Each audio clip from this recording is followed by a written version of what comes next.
sobre parábolas de Cristo, né? E hoje especificamente nós vamos nos aprofundar um pouco sobre a parábola do bom samaritano, uma das parábolas mais conhecidas das Escrituras, que se encontra em Lucas capítulo 10, do verso 25 ao verso 37. Nós temos a imagem, não é a imagem de Cristo, tá? Que seria o bom samaritano.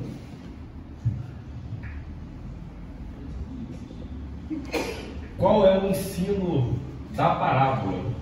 Essa aqui é uma pergunta inicial que vai ser repetida no final, né? Para a gente entender a profundidade. Todos se recordam dessa parábola, certo? Da parábola do bom samaritano, que encontra um homem que foi espancado por salteadores, e diferentemente dos sacerdotes, dos levitas, ele ajuda esse judeu. Os irmãos, pelo que tem em mente, o que se recordam do ensino da parábola? Qual a conclusão que geralmente se tira, né, dessa parábola? Humildade. Humildade. Bondade. Amor. Bondade. Amor.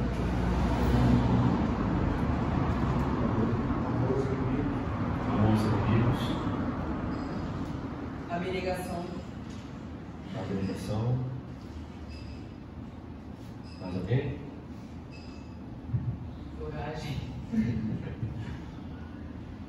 Não? Resumidamente, nós temos o que é comum aqui, né? Digamos assim, é a caridade, né? Como falou, o amor ao próximo, a questão da bondade, a questão de ajudar o inimigo. Nós podemos resumir tudo isso na questão da caridade. E também o que se ressalta muito nessa parábola é a questão do preconceito religioso. A gente sempre enfoca nisso pelo fato de um samaritano, que é inimigo de judeu, ajudar um homem judeu. Então sempre se ressalta isso, que Jesus Cristo ali ele está batendo na questão do preconceito religioso, né, respondendo ao intérprete da lei. Mas nós vamos ver que, apesar de nós podermos retirar essas verdades da parábola, o que foi colocado aqui, que se resume na caridade e no preconceito religioso, o texto, a parábola que Cristo está apresentando ao intérprete da lei, tem um aprofundamento. Tem uma camada que é a caridade, que é contra o preconceito religioso, que, digamos assim, é a superfície da parábola, que é a expressão de uma verdade maior que o Senhor está querendo expressar com ela. E para isso é importante nós irmos para Lucas capítulo 10, para nós entendermos qual é o contexto em que essa parábola está inserida. É por meio da análise do contexto que nós vamos entender a verdade maior que Cristo está querendo transmitir e refutar esse intérprete da lei que questionou e quis colocar Cristo numa cilada.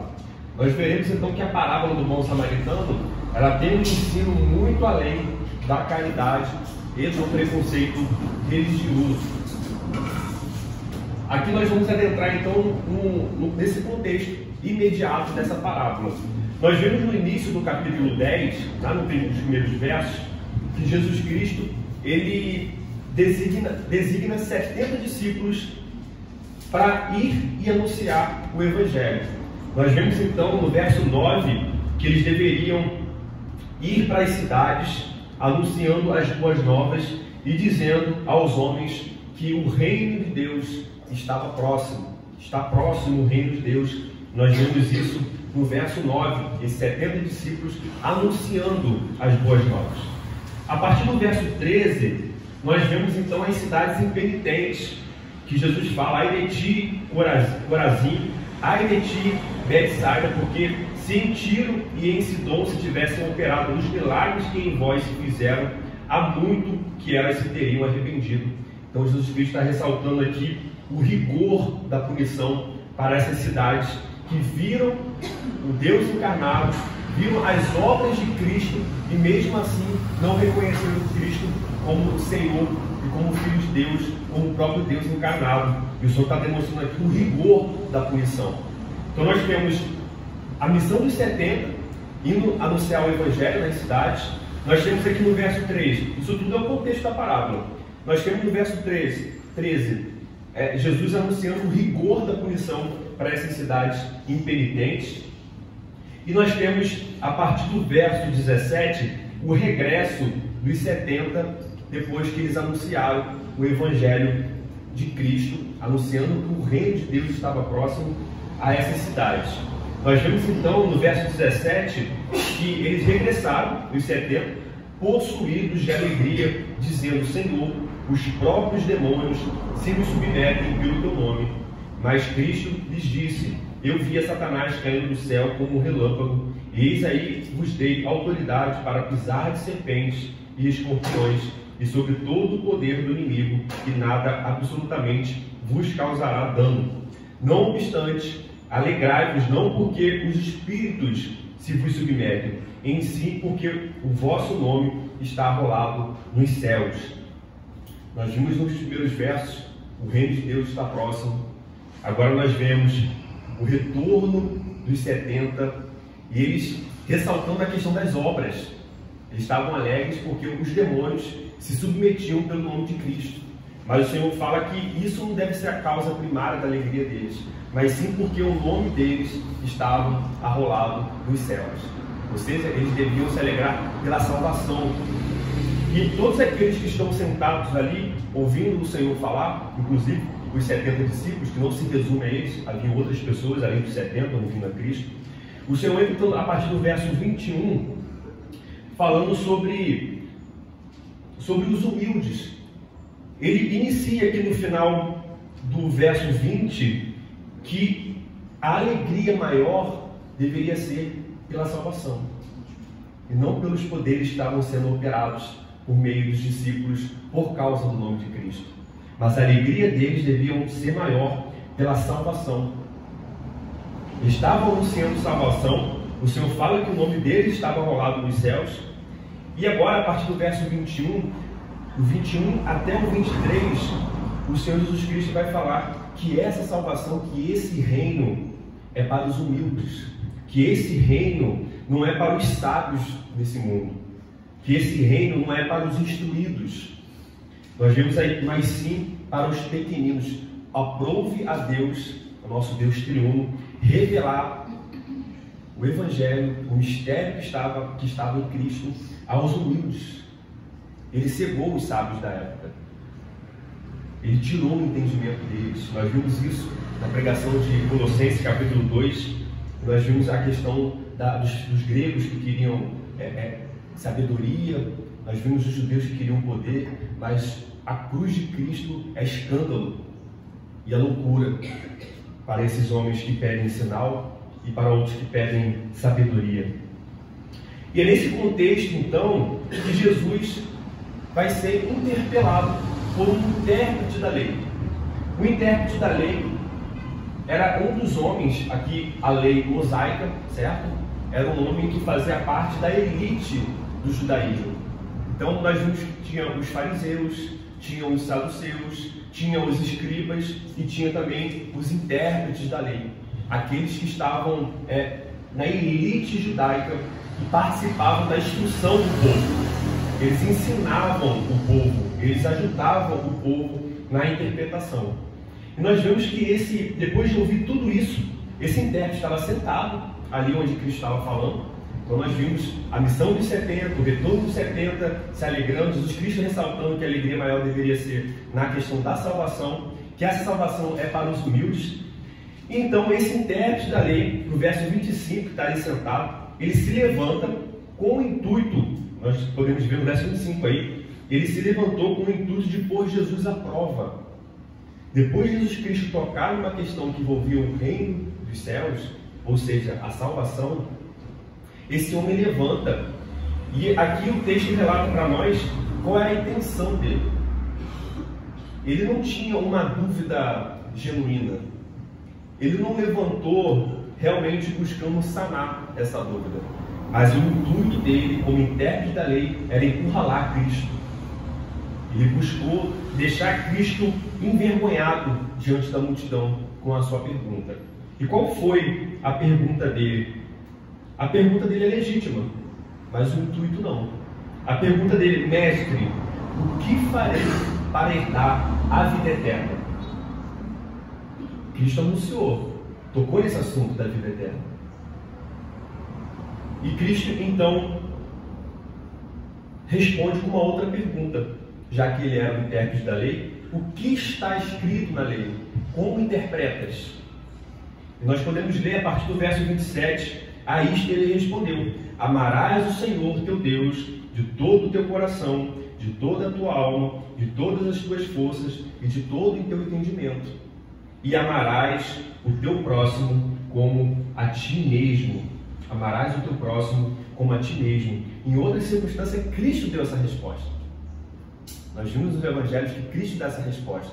Quando fala qual é o maior dos mandamentos, ele responde exatamente citando Deuteronômio e citando Levítico.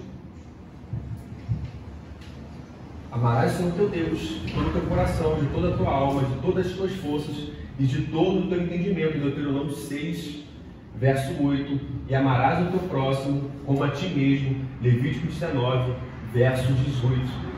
É importante a gente ressaltar Velho Testamento, Antigo Testamento. Cristo não inaugura o amarás o teu próximo.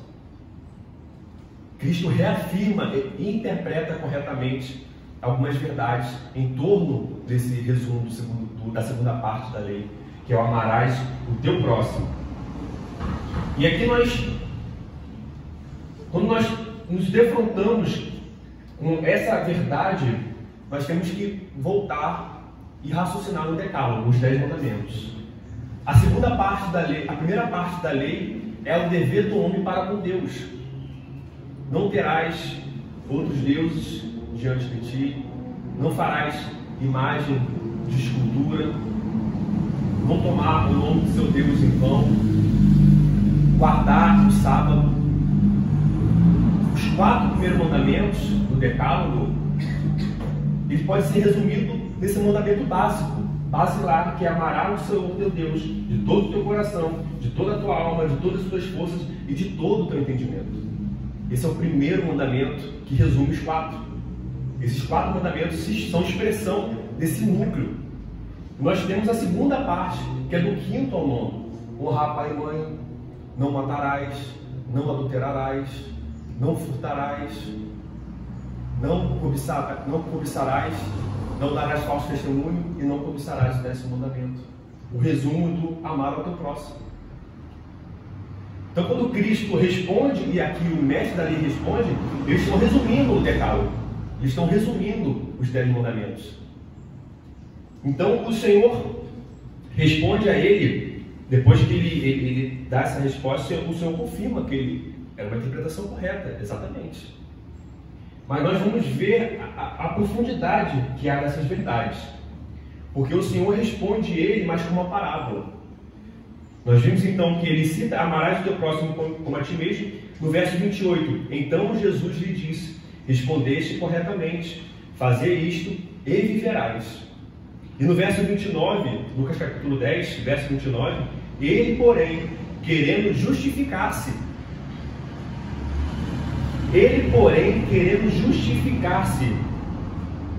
irmãos, aqui é interessante quando o texto mostra que ele queria se justificar, é porque na consciência dele, quando ele citou esses 2 núcleos que resumem o decálogo, ele tinha em mente que ele observava perfeitamente o mandamento do Senhor. Quando Deus fala para ele que ele respondesse corretamente, fazer isto viverás, ou seja, fazer isso, ame o Senhor teu Deus com toda a sua força, com todo o teu entendimento, e ame ao teu próximo. Se você fizer isso, você viverá.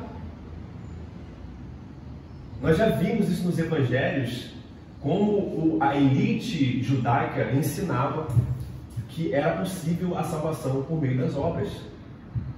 Tanto que Jesus Cristo chamava eles de hipócritas, porque eles buscavam reduzir o rigor da lei para que a lei se encaixasse à sua realidade, e para o irmão, para o próximo, eles aumentavam o rigor da lei para condenar aqueles que não estavam no mesmo grupo, digamos assim.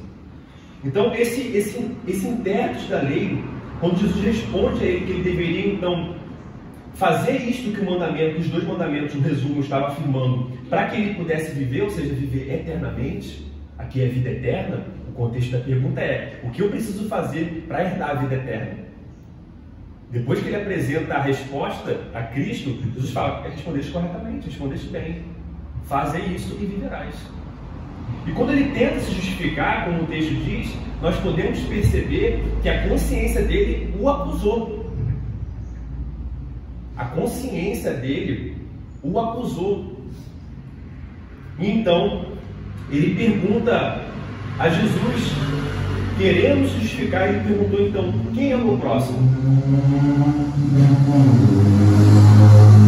Já que se amar ao próximo, eu estou observando o mandamento, quem é meu próximo? Ou seja, esse intérprete da lei, ele tinha uma interpretação equivocada, como eu disse aqui anteriormente, que ele buscava realmente reduzir.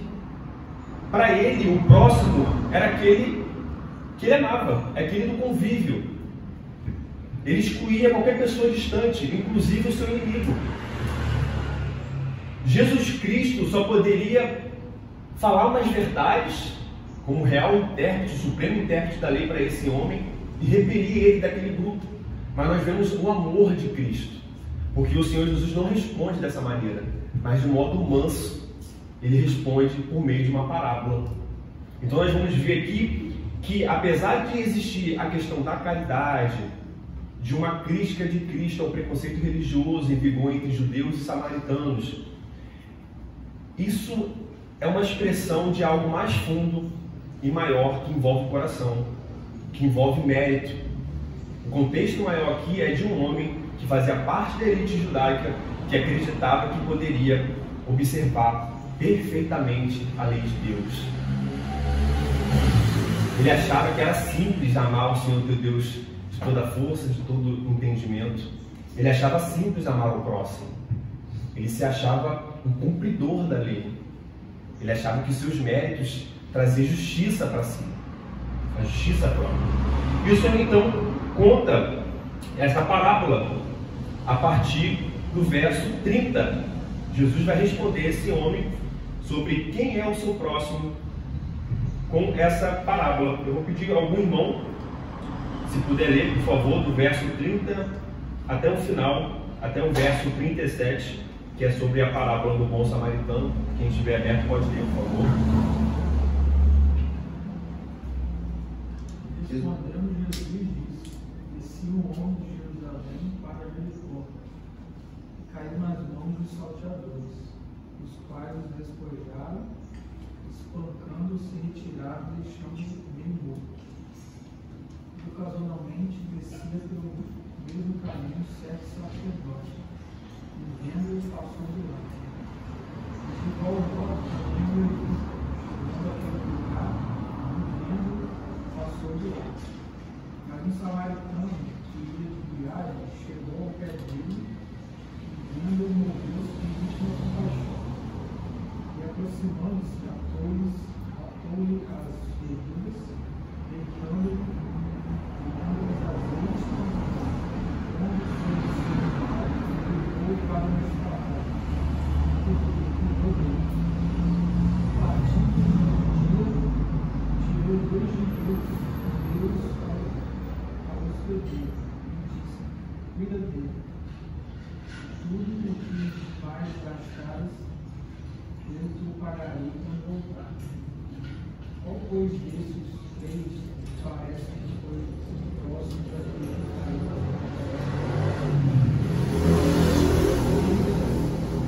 Foi misericórdia para todos. Esse foi Jesus. Vai e faz da mesma maneira. Amém. Eu coloquei aqui alguns pontos.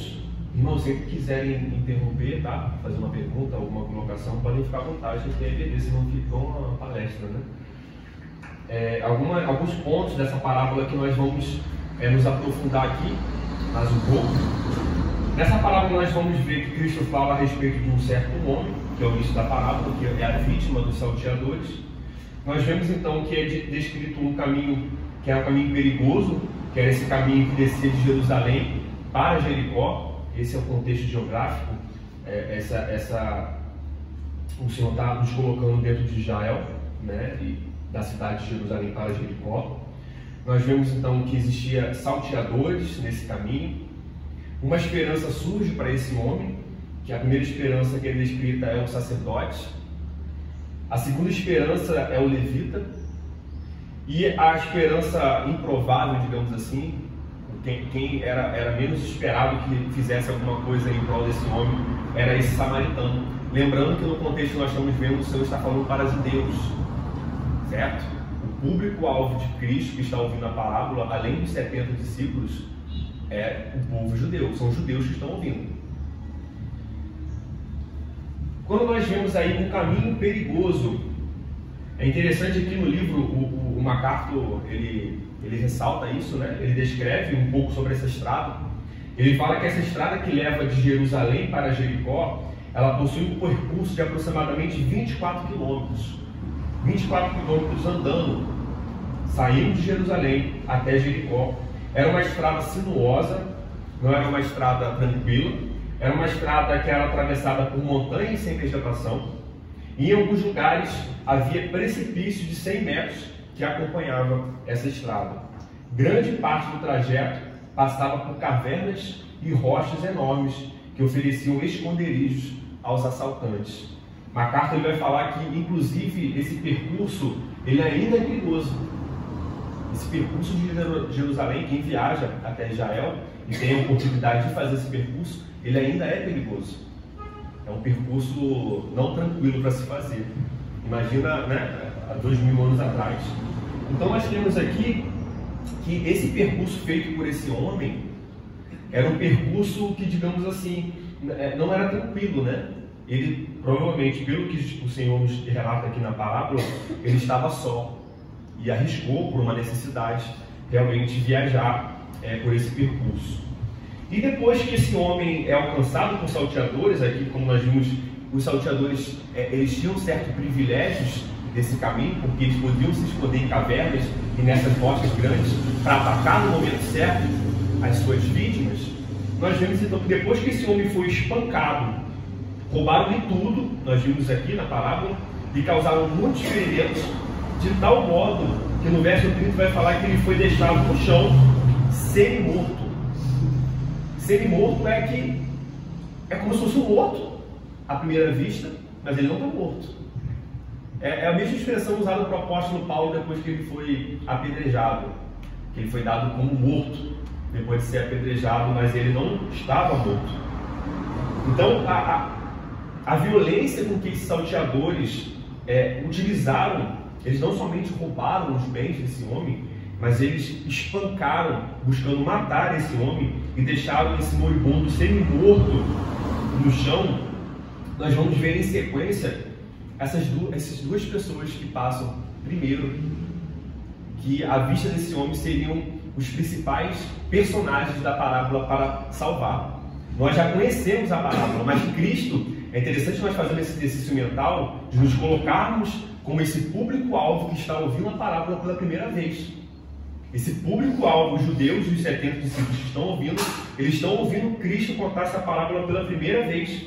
E quando Cristo introduz esse personagem, que é um sacerdote, a primeira conclusão que se tira é: o sacerdote vai ajudar esse homem. A passagem do sacerdote, à primeira vista, representava uma esperança a esse homem semi-morto na estrada. Pois o sacerdote, como nós vemos na lei mosaica, ele oferecia sacrifícios pelo povo no templo. Ele era um homem espiritual, um modelo de misericórdia para os judeus. Ele conhecia a lei mosaica. Ele conhecia esses dois grandes mandamentos que o intérprete da lei citou a Cristo. Mas nós vemos então que esse homem não cumpriu com o seu dever como sacerdote. Os irmãos que puderem abrir nesses textos, Levítico 19, Miqueias 6, Provérbios 21, verso 13, e Êxodo 23, do verso 4 e 5. Aqueles que forem abrindo podem ler. O Levítico 19, verso 18, aí pula para o 33 e 34. Pode. Não te vingarás nem guardarás ira contra os filhos do teu povo, mas amarás o teu próximo como a ti mesmo. Eu sou o Senhor.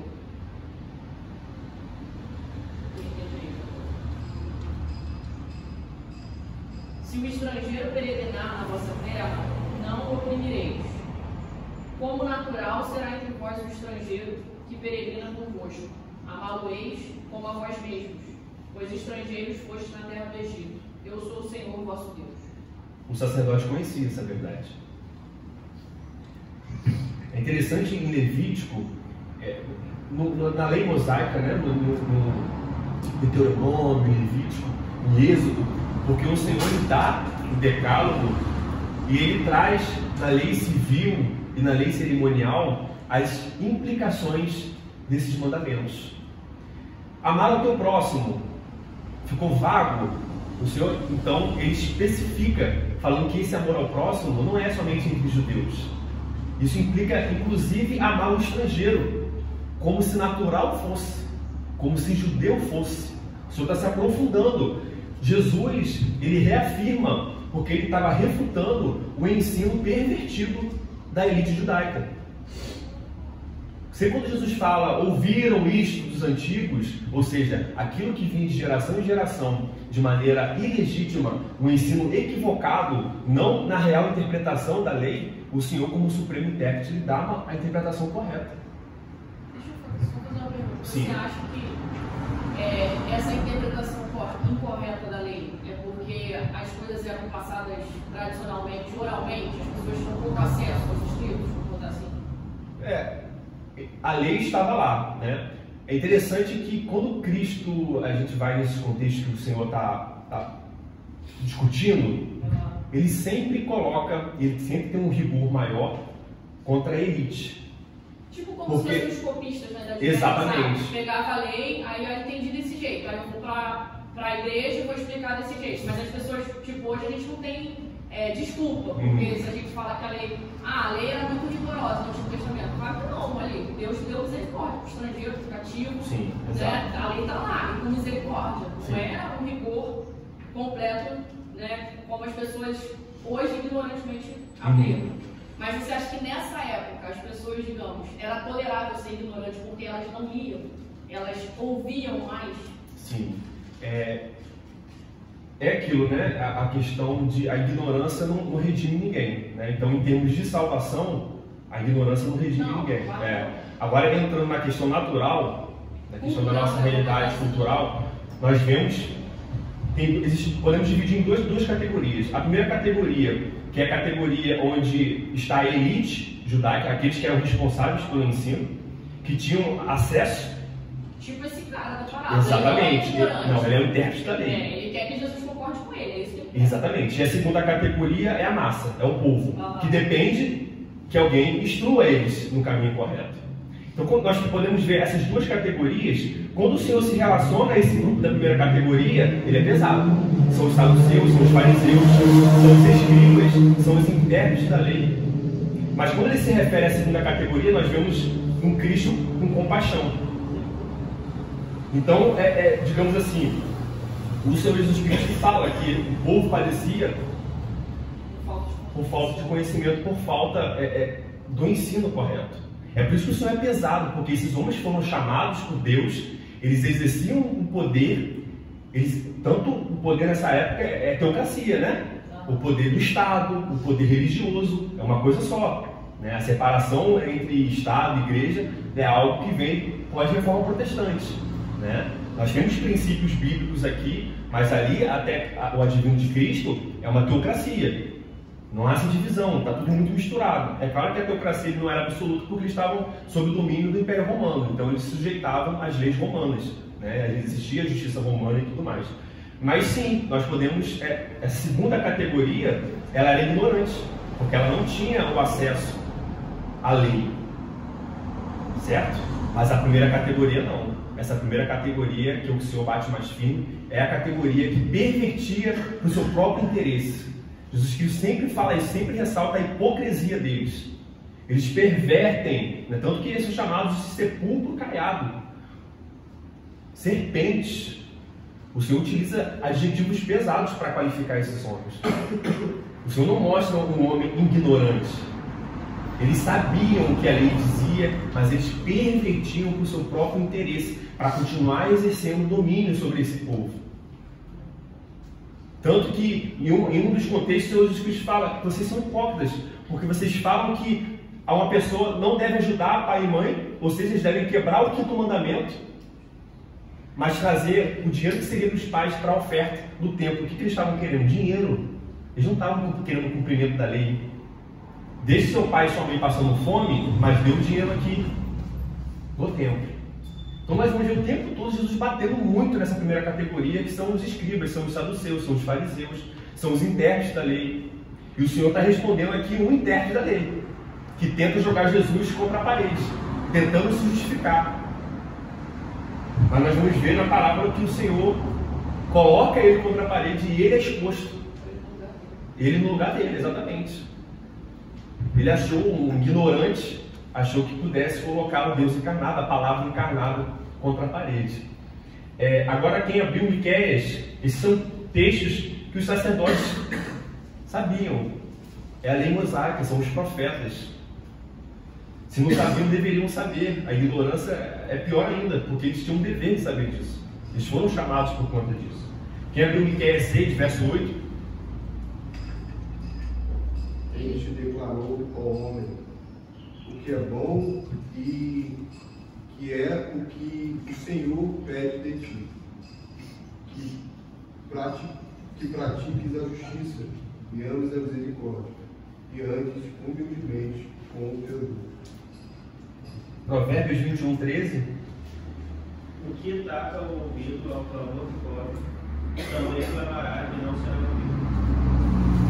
Pode repetir, por favor, Alex? O que tapa o ouvido ao clamor do pobre, também clamará e não será ouvido. Foi isso que o sacerdote fez? Se distanciou e fingiu que não tinha visto esse homem? Não é isso? Verso 31, casualmente desceu um sacerdote por aquele mesmo caminho e vendo quem? Esse homem, semi-morto. O que ele fez? Passou de largo. Essa expressão passou de largo, ele atravessou e foi o mais longe possível do homem e foi embora. Ele ignorou esse homem que estava semi-morto. Ele virou os olhos para isso. Provérbios 21, 13. Êxodo 23, 4 e 5. Quem abriu pode ler. Se você encontrar perdido um boi ou um jumento que pertence ao seu inimigo, leve-o de volta a ele. Se você vir o jumento de alguém que o odeia caído sob o peso de sua carga, não o abandone, procure ajudá-lo. Ajudar um animal.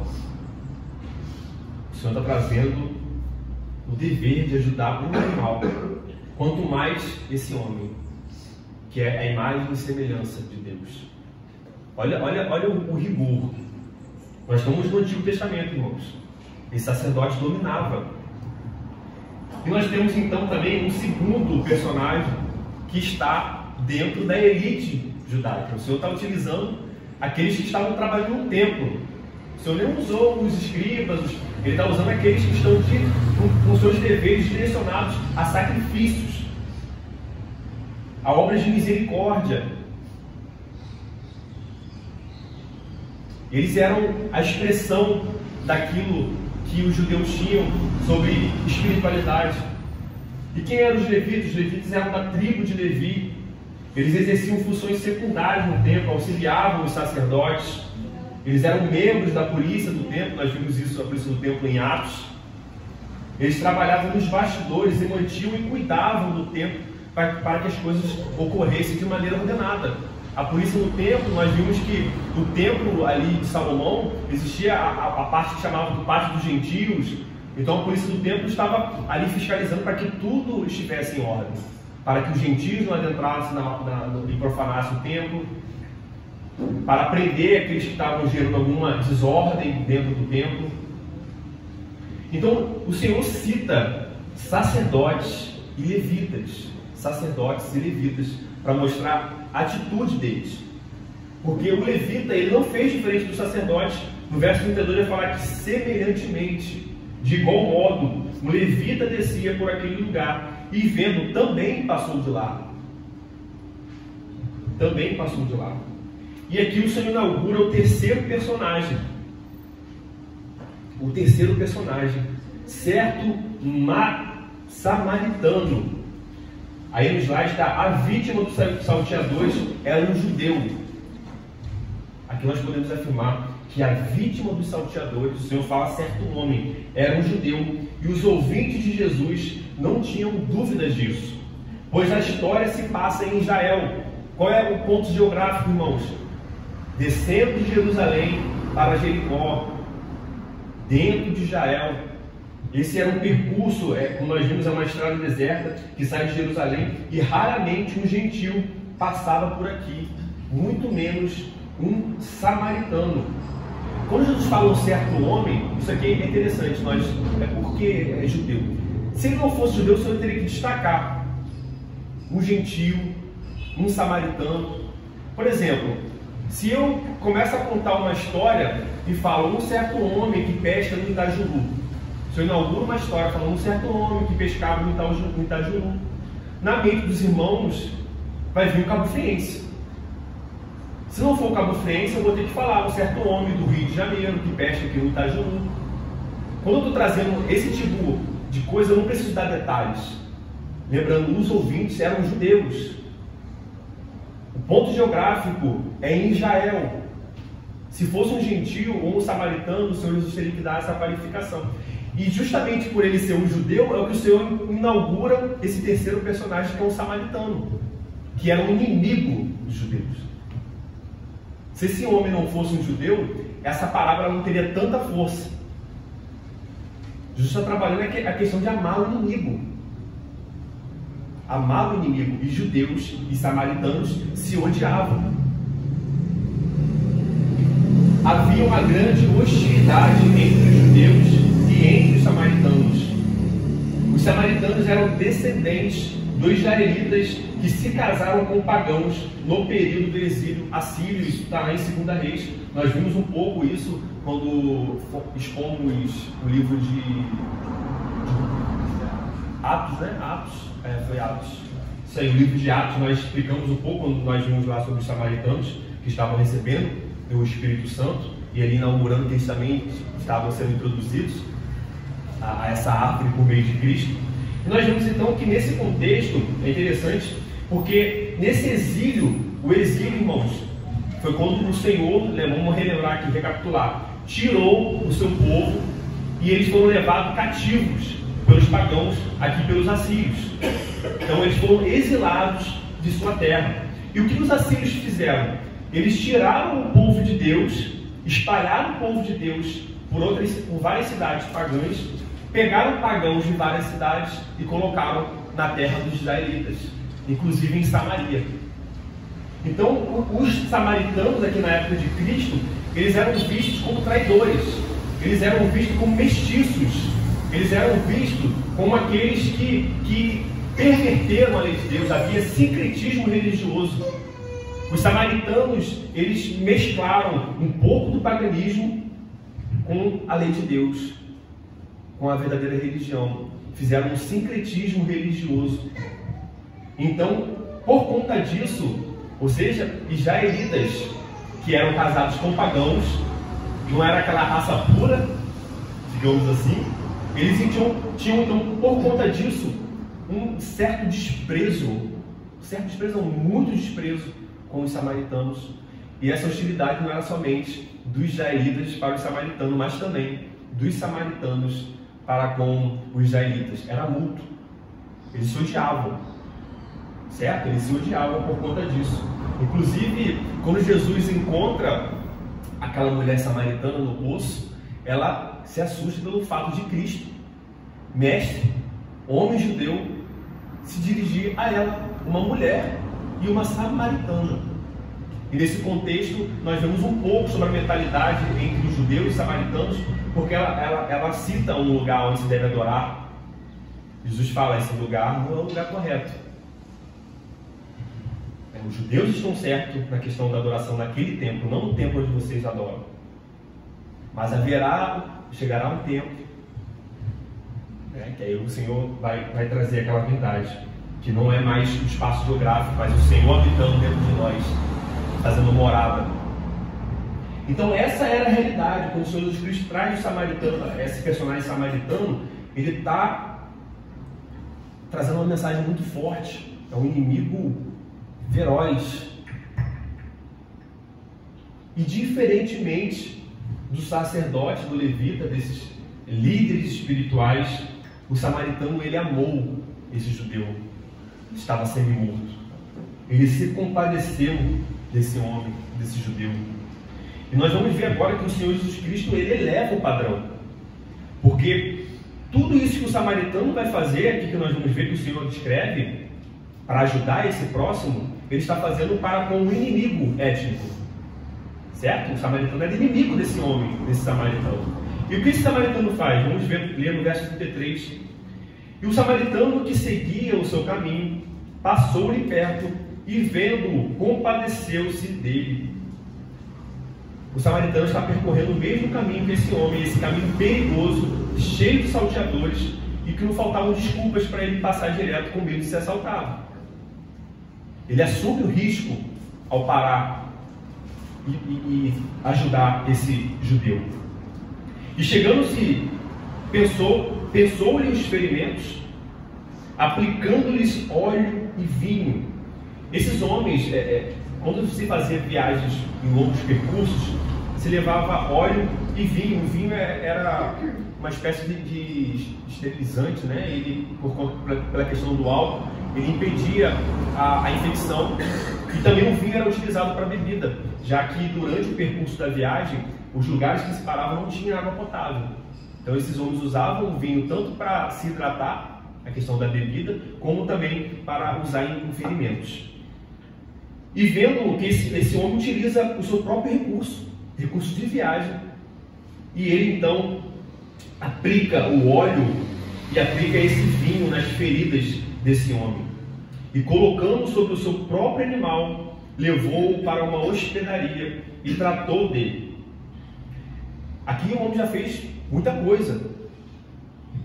Ele parou, assumiu o risco de ser assaltado, de sofrer o mesmo destino que aquele semi-morto estava sofrendo, utilizou seus próprios recursos de viagem para aplicar nos ferimentos, vinho e óleo, os melhores recursos que ele tinha na viagem, levou esse homem para um lugar seguro, uma hospedaria, e tratou dele lá. Mas não para por aqui. Não para por aqui. É por isso que o padrão que Cristo está estabelecendo aqui é um padrão alto. O que esse homem faz para com o seu inimigo? No dia seguinte, ele não seguiu viagem. No dia seguinte, esse homem não seguiu viagem. Ele parou a sua viagem para ajudar esse homem. Ele tirou 2 denários, irmão. 2 denários é como se fosse... Um denário era um dia de trabalho na época de Cristo. Um denário era um dia de trabalho. 2 denários, 2 dias de trabalho. MacArthur fala, inclusive, que esse valor, essa quantia, era o equivalente para esse homem poder ficar hospedado cerca de 3 meses. Ele estava pagando o equivalente a 3 meses de diária para esse homem se restabelecer nesse local, já que ele foi dado como semi-morto. Um semi-morto não se recupera rápido. Ainda mais naquela época. Hoje, um acidente de moto, a gente fica, né, a pessoa fica semanas no hospital com todo o recurso que nós temos. Imagina há 2000 anos atrás ser espancado e dado como morto. O tempo que se levava. E esse homem, esse samaritano, ele está tão preocupado com o restabelecimento desse judeu que ele está pagando 2 denários.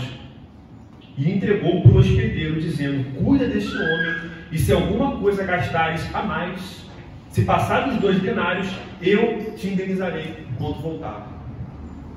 Olha o nível, olha o padrão que o Senhor Jesus está estabelecendo aqui do amor ao próximo.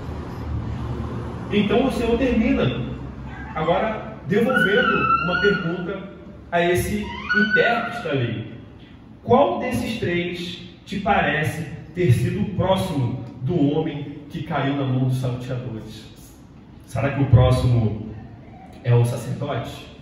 Será que o próximo é o levita? Judeus? Será que esses 2 judeus era um próximo desse judeu que tinha sido vítima dos salteadores? Então respondeu-lhe o intérprete da lei, aquele que buscou colocar Cristo numa cilada, que o que usou de misericórdia, ou seja, o samaritano, ele é o próximo desse judeu. Então Cristo lhe disse: vai e procede tu de igual modo. Vai e procede tu de igual modo. Ou seja, Cristo está falando, esse é o padrão de amar ao próximo. Esse é o padrão de amar o inimigo. Esse padrão que Cristo inaugura nessa parábola é o padrão de amor ao próximo. Quando Cristo fala, vai e procede tu de igual modo, a gente tem que entender aqui, irmãos, e nós vamos nos aprofundar para a conclusão, que Cristo está falando que vai e procede tu de igual modo. Isso deve pesar, porque essa verdade é para nós também que estamos lendo aqui. Nós devemos, depois de ser exposto a essa parábola, ir e agir de igual modo, como esse samaritano agiu. E isso é um padrão muito elevado. Quando nós paramos para pensar no nosso dia a dia, nós estamos muito aquém desse samaritano. Muito aquém. Nós temos muitas desculpas, todos nós, para não seguir esse padrão. É por isso que nós colocamos no início do estudo que a caridade, o preconceito religioso são ensinos que estão na parábola, mas não é um ensino maior. Nós vimos que o contexto aqui era sobre herdar a vida eterna, e o intérprete da lei que acreditava que por meio das suas obras, que por meio da justiça própria, ele tinha acesso ao reino de Deus. Essa é a grande premissa da parábola. A salvação por obras. O intérprete da lei está falando que ele consegue obedecer, ele tenta diminuir o rigor da lei, falando que o próximo era um judeu, era um semelhante, e Cristo introduz um samaritano. Agora, para a conclusão, fiquem à vontade para responder, nesse momento não tem resposta certa. Depois nós vamos ver qual é a resposta certa, gabarito. Qual foi o contexto para Jesus contar essa parábola? Qual era o contexto ali? Nós vimos, eu acabei de falar aqui, né? Mas vamos lá, só para ver se os irmãos estão atentos. Qual foi o contexto? E por que Cristo contou essa parábola? Ele contou do nada, de repente? Ou teve um contexto ali, um motivo para ele contar essa parábola? Quem estiver... O coração do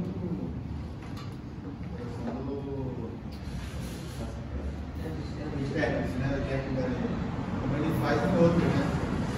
É o ridículo, né? Sempre faz bom o coração do coração. Fala mais alto. Falei que é para expor o coração do intérprete da lei. Como ele faz no outro justificado também. Mais alguém? Não é, Lucas. Estou com pressa não. Mas tem que saber se os irmãos estão entendendo ou não. É justamente isso que você falou, né? Da questão da Gabriel também falou sobre a questão de ver o coração dele, né? O próximo ele estava achando que era uma pessoa ali próxima, né? Um irmão Cristo, né? Sei lá, o caso judeu, né?